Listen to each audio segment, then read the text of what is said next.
Good morning, good morning. Time check is 11 a.m. Late na ako. Yung kaibigan ko ay naghihintay na sa akin. Naiinis na siya. Pero he's the outfit today. Eto na po siya. Oh, nagagalit yarn. Dito na ako, B. Hindi ka na magalit. Naka-video to. Oh, pak!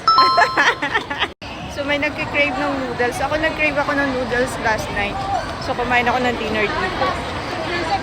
Siya naman ngayon.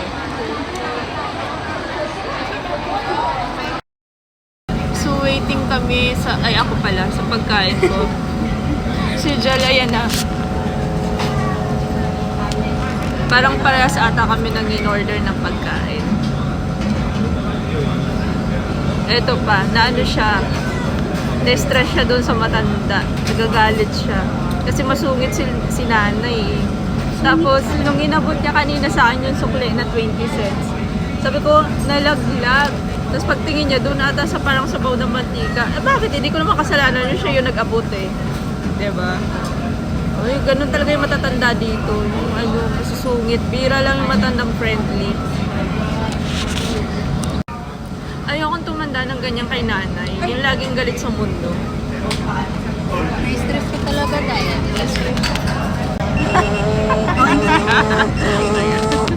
Ang ating lunch, lemon tea and banmian.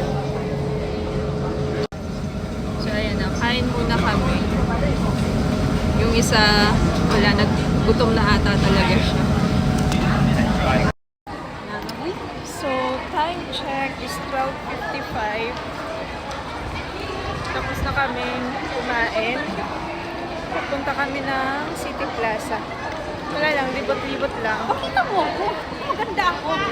May nagreklamo na naman po. Si Miss Complain. Oh, ipakita natin ang ganda niya.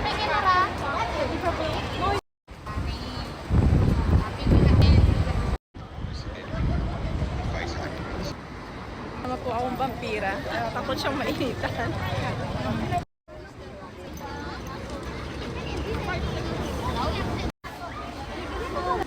So, nandito na kami sa City Plaza. And yung feeling ko, parang nasa ano kami, Divisoria. Parang Pinas lang. Kasi meron silang mga tinda dito sa gilid.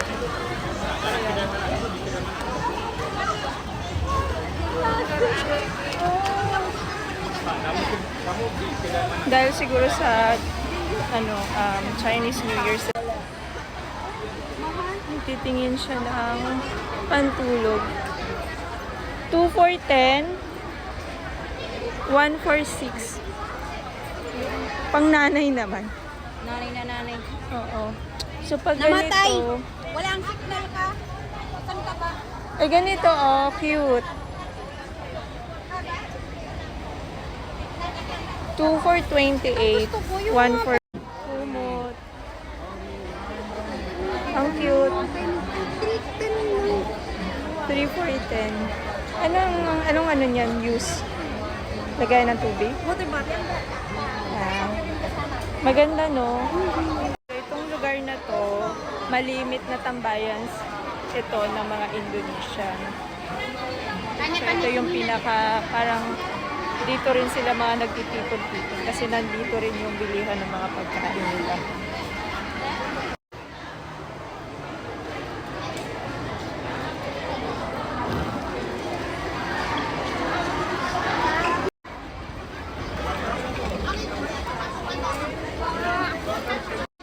Naghahanap ng pantulog si Jel. And meron dito medyo mga $10. Pero hindi ko alam kung magugustuhan niya yung design. Mga ganito. Tingin tayo dito sa loob. Maganda yung mga skirt nila dito. Ito oh. Pero mas gusto ko yung yellow. Mas maganda yung ano niya. Kahit yung mga dress.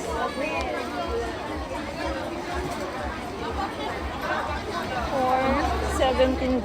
Ang happy na din.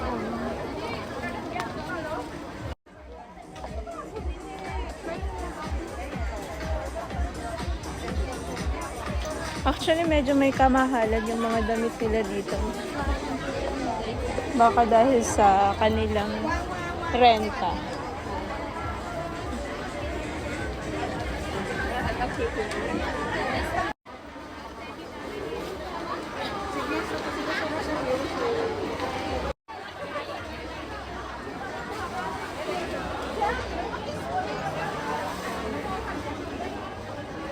So ito, mga ukay-ukay ata to. Not sure. Parang ay maganda siya. Penira ka na umuto matot.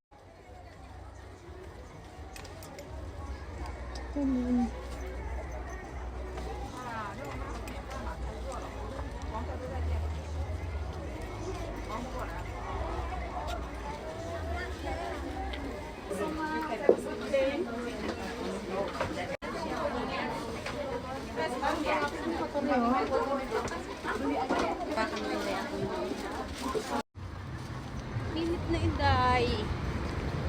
Ako iitim. Takot. Oh my God! Ingat. Init.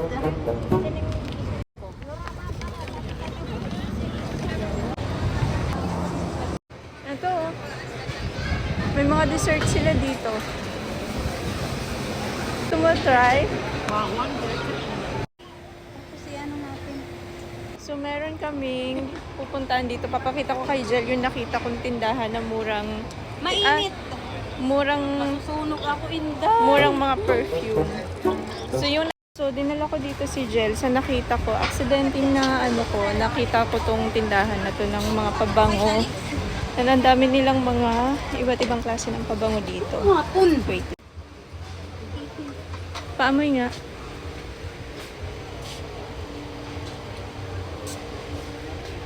Ay, oo nga. Ang bango. So dito, yung mga ganito, kung sa Little India ka bibili or sa ibang store, mga $24 to $30. Dito, $18 lang. 18. So yung ganito, yung nakikita ko na $35, dito $20 lang. 18? $18 o 80? 18. So ito, try natin. Kasi yung blue yung gamit ko. Mabango. Okay. Okay naman yung amoy. Ito naman yung black. Nice. Yung black yung mas mabango. Yeah. Black tsaka yung blue nito. The yung black one mabango. is nice also. So ito yung mga trending na nakikita nyo sa TikTok. Pag uwi ko siguro, mga pabango lang bibigay ko sa kanila. This one beto, oh. Daddy, umayos ka nga ng upo para kang balik. Ito din, ang bango din. mas?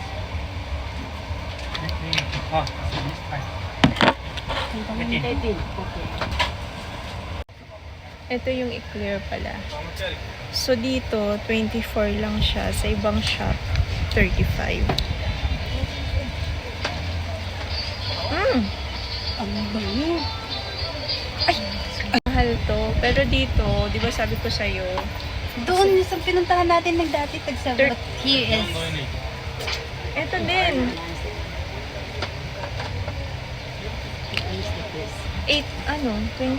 24 dollars. I like. Maganda to Meron kahit akong ubos na hindi mo ano, pwedeng gusto ko itapon siyang kasi ang ganda ng pabango sa lalaki. lalagyan. Ang ganda ng lalagyan. Yung nakaka-addict. Ay, ayoko nito. Hindi ko mabango. gusto. Hindi ko siya gusto. Pero ito parang parang alam mo yung amoy ng ng Chanel na wala na ngayon, phase out na. Ganito yun, yung parang chocolate. Ganun yung amoy niya. Tapos ito naman na blue. Ay, ayoko. Amoy Yung pink. Yung pink. Ito. Amoy chocolate. Ito ito yung mabango. Tapos, dito, ito naman. Pero yung blue, wala sila yung blue. Eh, ano mo to? Yung gamit ko is yung blue nito. So ngayon, nandito na kami sa may Juchiet. And naghahanap kami ng coffee shop.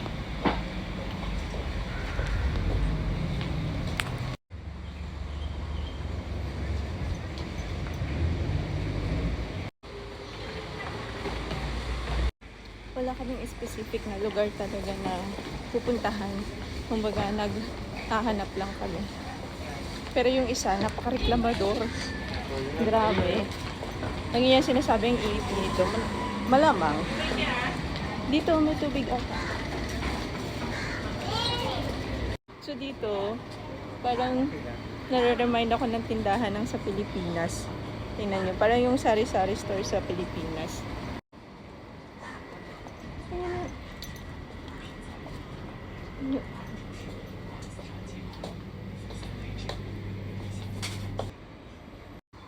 I-check nga natin yung mukha ng kasama natin.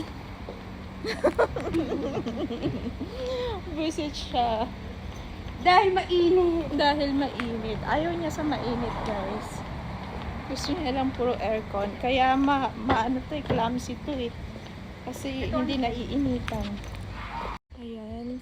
Yung Barog Bakery. Tingnan natin kung meron silang space. Pero kung mag-accommodate. So, sa tagal namin ni Jella pabalik-balik dito, medyo nakakabisado na namin yung lugar. Ako lang pala. Ito wala tong pakialam. So, let's go. Yee!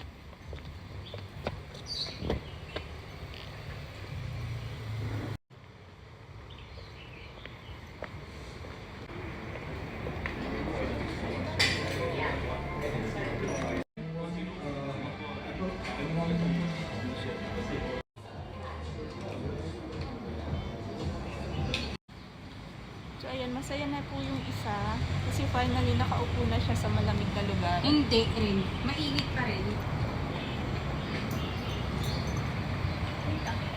So, ngayon, yung araw namin ay coffee and milk tea. So, dito lang kami muna ni Jel habang mainit pa naman. And meron mga store na gusto kong puntahan. Gusto kong makita lang. Mostly mga vintage store, marami sila dito. So, later we're gonna see that. So, yung isa, nagre-reklamo kasi daw, nasa labas pa din daw kami. Eh, ako naman kasi, ang gusto ko, quiet. Ay, look. Hindi naman to quiet. Kami lang yun nandito. So, ito yung gusto ko. Yung parang malaya lang na nagsasalita or nagtitingin-tingin. Unlike sa loob kasi, marami.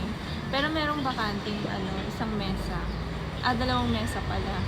Pero nga kasi, mas gusto ko yung ganito. Kaya, mas pinili ko dito sa labas.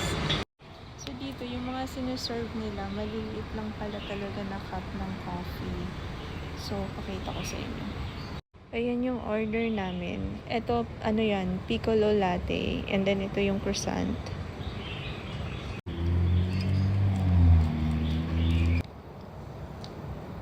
So, yung croissant nila dito, meron parang palaman. Ayan o.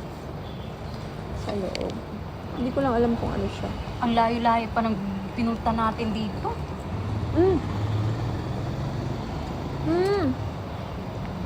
Good, masarap.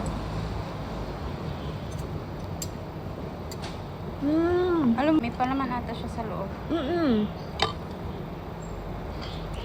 Yun ang sinasabi nila na dinalayo dito daw sa tinapay. Ano masasabi mo? Diba? Masarap siya.